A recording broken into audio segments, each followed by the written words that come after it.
Rama më ka replikuar në një podcast live ku më fton të jem pjesë e partisë së tij, por më thoni ju pse s'duhet të ndjek atë parti të ka dhe unë ndonjë post e rrogë për të përballen me ujin dhe gazin lot sjellës pa asnjë rezultat. Çfarë ju siguroni ju demokratëve e qytetarëve që përballen në çdo protestë në vijën e parë me këto veprime? Të falenderoj për mesazhin. Por do të shtoja para se të përgjigjem një kërkesë ndaj teje. Imagjino pak në rast se nuk do ishin këto kryerritje paqësore, si do ngjante Shqipëria. Si do të dukej shqiptarëve dhe botës ky vend i poshtruar dhe nënshtruar nga një bandë hajdutësh.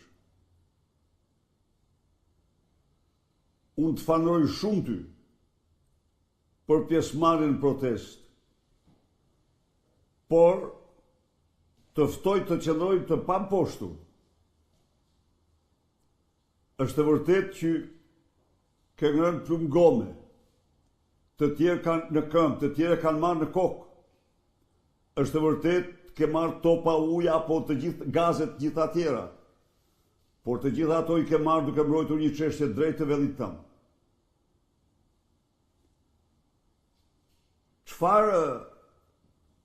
Çfarë opozite? A do mund të quheshim opozite në qoftë se do heshtim para këtyre zhvillimeve katastrofale për vendin? A nuk është opozita një mision për të përballë dhëm për dhëm? A nuk paten 8 kryerritjet tona paqësore jehonën më të madhe planetare?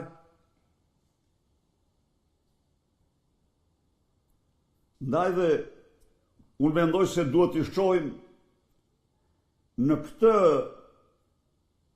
këtë kahje nuk arritëm qëllimin. E kam theksoj, kryerritja paqësore nuk është e menjëhershme efektin. Por kemi arritur shumë, që është i sigurti.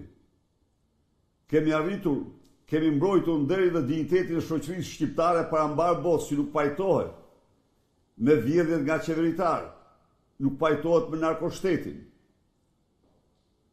Janë pra, kjo është një betejë në vazhdim. Kemi arritur të damkoset ky regjim si autokraci elektorale.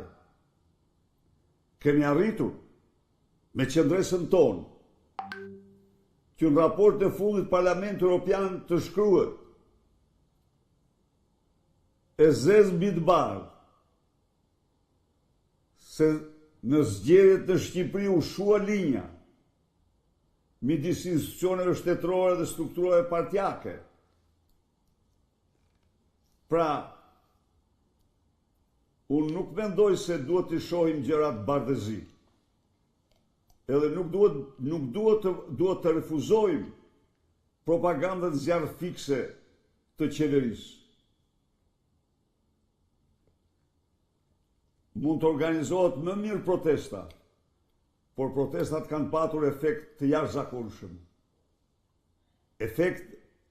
Protestat bën që Edi Rama të jetë në rreth të kuq, të udhtoj plagosur, të jesh i sigurt, të garantoj se nëse nuk do protestoj e ti me shokët e tu, teza se shqiptarët janë të mbrojtur me korrupsionin dhe ndaj Rama e mbron ballukun se qytetarëve nuk u bën përshtypje, tezë ndër më poshtrueset për një kombë, do bëhen mbizotruese. Në qoftë se nuk do ishin kryerritjet tona paqësore, akshi do lihej në harres, por ne vazhdojmë, pavarësisht se ai largoi Lubin, pavarësisht se ai vendosi akshin përsëri në kontroll të plot familjes tij. Unë besoj se për çdo opozitar në kushte diktaturës, çdo opozitar në kushte narkodiktature dhe diktature duhet të falënderojë Zotin që mund të qëndrojë të rezistojë asaj. Natyrisht, ka dhe një rrugë heshtja, po heshtja është mbështetja më e madhe që mund të jepet diktaturës. Ata që heshtin, ata pavarësisht se i duan apo se duan regjimin, po ata ndihmojnë regjimin dhe ky regjim nuk meriton të qëndrojë 24 orë. Faleminderit. Doktor, përshëndetje. Rezoluta PDPS për integrimin ngjan si një frymarrje që i jepet Ramës. Mund të na sqaroni diçka më shumë? Faleminderit. Po, faleminderit. Rezoluta PDPS shpreh atë që ne si Parti Demokratike kemi deklaruar gjithnjë, siç e dini ju, që ne mbështesim procesin e integrimit, ndonse theksojnë se përveç kriterit gjeopolitik, Shqipëria nuk plotëson asnjë kriter. Dhe ju lutem, rikujtojeni këtë qëndrim tonin, këtë tezë kryesore tonin. Pse është kjo, ta zbërthej pak. Pas luftës në Ukrainë dhe disa ndryshimesh tjera, në Bruksel u krijua opinioni se Ballkani Perëndimor duhet të integrohet pa vonesë, të themi. Dhe u krijua përshtypja se po sakrifikohet platforma e integrimit bazuar në merit për shkak të predominimit të prevalencës të faktorit gjeopolitik. Ne, duke thënë të vërtetën, themi jemi dakord për integrimin, por përveç faktorit gjeopolitik, Shqipëria nuk plotëson asnjë kriter. Në qoftë se lexon i dashur mik rezolutën dhe unë njerëzisht ju kërkoj ta lexoni, nga rreshti i parë tek rreshti i fundit nuk gjeni absolutisht asnjë vlerësim për punën e parlamentit apo të qeverisë. Zero. Nga rreshti i parë tek rreshti i fundit rënditen kërkesa, detyra për parlamentin dhe qeverinë. Pra, në qoftë se ne